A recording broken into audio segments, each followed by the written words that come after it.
Hello and welcome to the garden. It's been a while, it's been a couple of months now, and the reason why is because I'm working on another book, but the deadline is around early November, so I've just been trying as hard as possible to get that sorted. And if you want to find out about that book, I actually have a mailing list now, so you'll be given exclusive insights and information about the book, which is coming out next spring in both the UK and the US. We're also doing a special US edition, so that's something better than Veg in One Bed.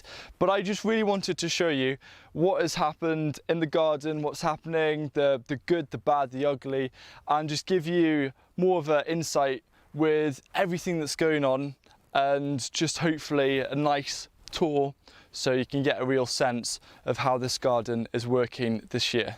One of the things you may have noticed in the introduction piece is the onion harvest, and these onions, I grew them from sets. I started them off in the first week of March and I transplanted them around early April, I believe, and they've been doing really well. I found that the red variety here, this is known as Red Baron. What happened with these is a few of these bolted. But in terms of the other varieties, they did really well, and I'm really pleased with how they've turned out. We've always struggled with growing onions from seed, so the fact that we can grow them from sets now and pretty successfully is great.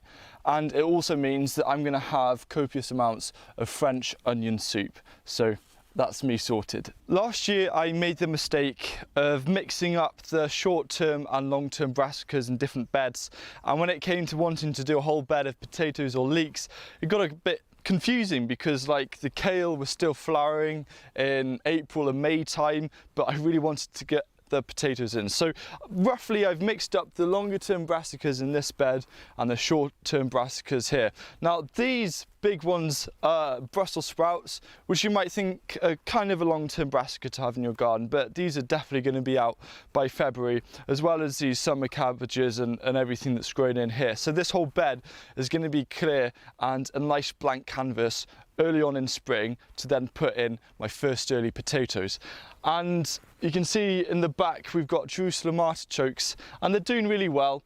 And something that's happened this year is we have had a bit more rain than last summer, but again it's a bit drier than normal, so I would ideally like these to be a bit bigger, but we've got some rain on the way, so I'm not going to bother watering them. Here are two beds which have very different vegetable types but a very similar story. So we've got the runner beans, dwarf beans, second sowing of dwarf beans, and all of our squash, so all of our courgettes and pumpkins and butternut squash as well. Probably the hardest thing this year, bar having a bit less rain than normal years, but luckily a lot more than last year, was in June we had this period of probably about 3 weeks of just really cool damp weather, and we had just transplanted all of these plants in, and also the runner beans, because they were just getting too big for the pots and we weren't expecting that kind of cool weather. And I was getting really worried with the potatoes because I was thinking, oh no, they're going to get blight. But what's happened was they've now exploded with growth, and I noticed that quite a few of them were looking a bit tired, and I thought we might be losing a few, and we just lost one with that 3 weeks, because squash really thrive off warm weather, and if you're just going to put them out and it's about 12, 13, 14 degrees Celsius for about 3 weeks, they're not going to do well. But they managed to just hold on, and we're already harvesting some courgettes, which is great. And the same with the runner beans, they were just not looking well. They started having a lot of rust, so we're having to pick off some of the leaves, and when you have small seedlings that can get a bit worrying. And I can see at the bottom there's still a little bit of rust left, but since the warmth has come, everything has just exploded and it's beginning to catch up, and as you can see it's all beginning to flower. So yeah, it was a bit scary in June, but luckily these have managed to see through that cool damp weather and are now bringing us some harvests. One of the most common questions I've had this year is why don't I net or mesh the brassicas? And it's a very good question, and my answer is I find it a bit ugly, and I think everyone's going to agree with that. But also in terms of putting some kind of mesh over it all the time, is if you're using something like EnviroMesh, I found that sometimes birds can still get through and get stuck underneath and get caught up. And so, for example, with all of our soft fruit, we will net them, but we'll check every day to make sure there isn't a bird stuck. And only yesterday, I had to rescue a blackbird. When we're having more of a long-term vegetable like this, and we want to go away for 1 or 2 weeks, like I was in Shetland for a week, you don't want to have that thought of catching poor wild birds and getting caught inside. So what we do is we do understand, and we always have the problem of cabbage white butterflies, and you might see them flying about, but every 2 or 3 days I'll just have a quick look and have a look for any sign of cabbage white caterpillars. And so far yesterday I found about 3 or 4, and it's just keeping on top. If you can see any eggs, you just squish them. And I saw some other damage again in the back, but because it was just for the lower leaves, I concluded that it was slugs. And again, as I'm saying, trying to prevent slugs, they're coming from the long grass behind here to eat, and they are doing well, but I'm just going to remove those lower leaves so it makes it less enticing. The most disappointing vegetable we've had this year has been the broad beans, and I think that cool weather in June was partly to blame, because they started getting rust, and even though we're trying to pick off leaves, they were just too established, unlike the runner beans, because I find when seedlings are small, when it warms up they have that extra bit more vigour, which ends up saving them. But when you have established plants which are kind of half the size, they don't have as much vigour when it gets warm, or much excitement, you know, that early growth when children have a growth spurt. These are more in their mid-20s or 30s. So the harvest, we have had some broad beans, and there were still broad beans about, but the plants are just looking a bit tired. So what I'll do here is just harvest the last of the broad beans and just take all the plants out. Probably just cut them right down below to the root, and I will then probably transplant something like some autumn or winter cabbages to try and maximise this space. Now you can see that the leeks from last year are going to seed, trying to save seeds. This is something I've really been trying to focus on a lot this year. And here we have perpetual spinach, which has obviously bolted. And it always amazes me how small the leaves are and just how much energy they put into creating the seeds. But again, I'm trying to save as many seeds as possible, and I'm not really too bothered about these cross-pollinating. I just want to see what grows, and they're pretty huge, and they add some structure. And before the wind came and blew some of them over, I thought it looked quite ornamental. But yeah, these are still a few weeks away from being harvested. They're still green, the seeds, but if anyone wants some perpetual spinach seeds, give me a ring. In this area there's quite a lot going on. You can see we've just transplanted some beetroot seedlings. Now what we had here, this is the leek seed bed down in the bottom, and we've got 3 beds of leeks this year instead of 1. So we've got 1 bed here. This is where all of the kale and purple sprouting broccoli were. Because we take those out in kind of the end of May, it's a perfect time to then transplant the leeks. And then we've put in, because we just had so many leek seedlings, where we had the first and second early potatoes, we've put in a whole other bed of leeks. And then in one of the new beds as well. So we've got loads of leeks, and that's great because I love them, especially caramelised with a bit of butter. Now, this is, we usually divide our beds in terms of crop rotation into the vegetable groups, and this here is roughly the root veg group. And so we've got carrots, we've got beetroot, and of course we've got these parsnips which are doing amazing, and I had to spend quite a while thinning these out because I used the board method, which I learned from James Prigioni, who I think found it out from Bill Mollison in terms of trying to improve germination, and it just worked so well that I had to thin out parsnips, which took ages. So I know next time using that method I don't need to plant nearly as close together. And then we've got some fennel up the top, which isn't doing too well, but there are harvests out of it. You might be thinking, what is this stick doing here? And it is meant to be here, I promise. It didn't fall from the skies. What it's doing is it's marking a spot where we found a bumblebee nest in the ground on the path. And so now if we're pushing a wheelbarrow or something, we have to take the long route around, just because it's so good to have a bumblebee nest so close to the vegetable garden. You know, they've got flowers right in front of their front door, but yeah, there's just a bumblebee coming out, and because the worst thing I could think of is treading over it, and we don't know how deep it is in the soil either. So we just got to section off this area to protect the bumblebees. I think the second most disappointing thing this year has been the Swiss chard and the perpetual spinach, and they've bolted, and I only have myself to blame because we had about 3 or 4 weeks of hardly any rain and I didn't water them, and so they obviously bolted. But the great thing is, especially with Swiss chard and also the perpetual spinach, is when they bolt, you can still use the leaves. They don't go bitter like lettuce. You can still use the leaves perfectly fine. And also you can sow another sowing of these in late July. So that's what I'm going to do. I've run out of seeds. I'm going to get some more seeds today, plant them up in modules and transplant them, and they should be able to overwinter fine, and we can get some nice harvests next spring as well. But yeah, just a bit of a shame that I didn't keep up with the watering. But I will be honest, I'm not used to it in Wales, and the last 2 summers I'm having to get used to it. This is the salad bed, which was previously home to a load of brassicas earlier on in spring. And we've got lettuce, which is flying and going to seed.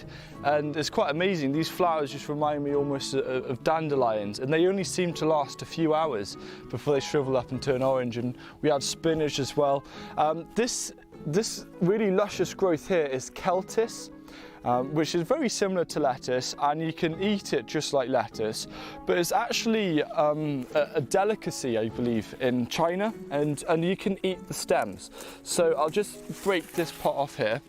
So these stems here, and I've grown these really close, mainly for cut and come again, but these stems here can be stir-fried, and we had them last night and they were absolutely delicious. And I've also found that Celtis is a lot less likely to bolt in comparison to lettuce, so if you haven't tried it, I definitely recommend you give it a go. Quite often people ask if I'm growing any ornamentals, and unless it's an edible ornamental like hostas or rose, then I'm very unlikely to grow them. But there's one thing which I do grow, and that's sweet peas. And I just had a load of different varieties, planted them up, transplanted them, and we've been harvesting sweet peas for weeks now, and a lot of them are now beginning to go to seed. So that'll be great to really get some free sweet pea seeds, because they cost a bomb. Now, I think I like sweet peas a lot as an ornamental, probably because they're very similar to just a normal pea, like this one here, hence why I'm growing it. But honestly, the fragrance is amazing. If you go for a very fragrant sweet pea and you come up in early evening into the garden, it just hits you. This is now the top of the garden, where we've built raised beds from 100% British recycled plastic, and they're doing absolutely amazing. They have a lifespan of potentially 100 years, especially if you use stainless steel screws. And there's been a lot going on this year. This still kind of is, the Grow a Gift 2019 that Liz Zorab created. And there's a couple of things which I've changed for it. I'm still obviously doing the Grow a Gift, but I've just sort of allocated other parts of the garden into it, because these leeks, I overwintered them. They were just, I don't know, I think I just needed to do an example of how to grow leeks from seed in a pot. And they were just about this big, and they overwintered in the solar tunnel. And I thought, you know, let's just plant them and see what happens. And it's amazing how nature works, because they know they've had another winter, and that's why they're now going to seed. But we've got a whole nother bed of leeks here just transplanted, as well as the 2 others. So this little row of 6 leeks will be, I'll make up for it, I think. So the solar tunnel is, well, it's turning into its yearly jungle stage again. You might remember, if you saw the Patience is Paramount video, how the grapevine was just completely decimated by a late frost. And really pleased to announce that it's recovered really well, as I said it would, because it almost seems to happen every single year. You know, you'd look at it and you think there's no way that that's going to come back. And if you compare how that looked then to how it looks now, it's just absolutely amazing. And yeah, we've got loads of clusters of grapes, so that's really exciting. The tomatoes are doing really well. There's just been a couple of leaves which weren't looking too happy. I don't know if it looks slightly like blight. I just cut those off. That was about a couple of weeks ago, and there doesn't really seem to be any problems since. I mean, tomatoes always, I find, have a couple of bits of miscolouring, especially in the lower leaves, which is why with the stems, I just like to clear the stems of all leaves up to the first set of fruit, and that seems to minimise any kind of damage or risk of disease. And I can see loads of tomatoes beginning to come through. We've got about 7 different varieties here, and I just can't wait for them to turn red. We had peas here, these are for pea shoots, and they then started producing amazing peas, but you know, they've seen better days. We got a tobacco plant here because I bought a tobacco plant and I was just really curious to see how it grows, and it has this really amazing white flowers. I've got 3 rows of peppers and then finishing off with some squash here. The end of July into early August is a funny kind of transition time because suddenly the focus seems to go a lot more on the harvesting side of things rather than the growing. But for me, everything is blurred, especially from kind of June onwards with growing and harvesting all the way through to October, because I'm trying to maximise as much as possible by using succession planting. And so that means that in some areas I can get 2, maybe even up to 3 different crops from the same size. And I don't think enough people are utilising that or making the most of it. And also another thing is I now don't take much notice with crop rotation. I just make sure that the same thing doesn't go in the same place for more than 2 years. And keeping the squash and runner beans in the same place because you can year after year saves a lot of hassle. So that's just kind of my feeling about that, and that if you aren't doing succession planting, use it, because you know, we wouldn't be able to have 2 extra beds of leeks. Those would just be plain and nothing grown in them until next year, and I think that's really powerful. And I also find that trying to grow different things every year is useful. This year I tried growing spring onions and I grew loads, and I probably ate about 2 or 3 because as a family we don't really use or eat spring onions, and even just having them here, we just put them in a couple of salads really. So I know if I do want to grow spring onions, to probably quarter what I'm currently growing. So yeah, it's really useful to see that dynamic. But I finally just want to show you what's been happening in a separate garden here on our small holding. So a very warm welcome to the second garden here. Now, if you can see the wood store behind, everything behind, that is where the current original garden is. And this is different because this has been partly funded by the RHS, the Royal Horticulture Society here in the UK, and it's in transition, so you can see I'm putting the paths down. I've got a massive pile of wood chip that I had delivered a couple of weeks ago, and yeah, so everything's going to look really nice. We're getting a kind of greenhouse in, which I'll talk about a bit later on in detail in another video.